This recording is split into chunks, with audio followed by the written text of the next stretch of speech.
मोतीबागेत कचरा जाळल्याचा प्रकार, मनपा कर्मचाऱ्यांवर 5,000चा दंड. सामाजिक कार्यकर्त्यांच्या तक्रारीनंतर प्रशासनाची कारवाई, भविष्यात असे प्रकार टाळण्याचे आदेश.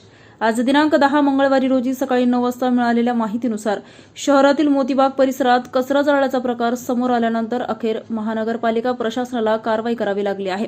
या प्रकरणी महानगरपालिकेचे अतिरिक्त आयुक्त अर्जुन गिराम यांनी संबंधित मनपा कर्मचाऱ्यांवर 5,000 रुपयाचा दंड ठोठावत भविष्यात अशा प्रकारची बेफिकिरी सहन केली जाणार नाही असा स्पष्ट इशारा दिला आहे. काही दिवसापूर्वी मोतीबाग परिसरात मोठ्या प्रमाणात कचरा गोळा करून तो भर रस्त्यात जाळण्यात आला होता.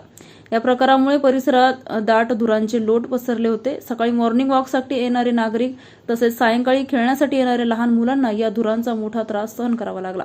पर्यावरण आणि नागरिकांच्या आरोग्याला धोका निर्माण करणाऱ्या या प्रकारामुळे परिसरात संताप व्यक्त होत होता. या संदर्भात सामाजिक कार्यकर्ते साद बिन मुबारक यांनी महापालिका प्रशासनाकडे लेखी तक्रार दाखल करत संबंधितांवर कठोर कारवाईची मागणी केली होती. त्यांच्या तक्रारीची दखल घेत प्रशासनाने तातडीने चौकशी सुरू केली. चौकशीत कचरा जाळल्याचा प्रकार समोर आल्यानंतर अतिरिक्त आयुक्त अर्जुन गिराम यांनी संबंधित मनपा कर्मचाऱ्यांवर 5,000 रुपयाचा दंड ठोठावला. तसेच यापुढे शहरात कुठेही कचरा जाळल्यासारखे प्रकार आढळल्यास अधिक कठोर कारवाई करण्यात येईल अशा सक्त सूचना देखील कर्मचाऱ्यांना देण्यात आल्या आहेत. दरम्यान शहरात स्वच्छता आणि पर्यावरण संवर्धनाच्या घोषणा देणाऱ्या महानगरपालिकेच्या कर्मचाऱ्यांकडूनच अशा प्रकारचे निष्काळजीपणा घडल्याने नागरिकांमध्ये आश्चर्य आणि नाराजी व्यक्त होत आहे.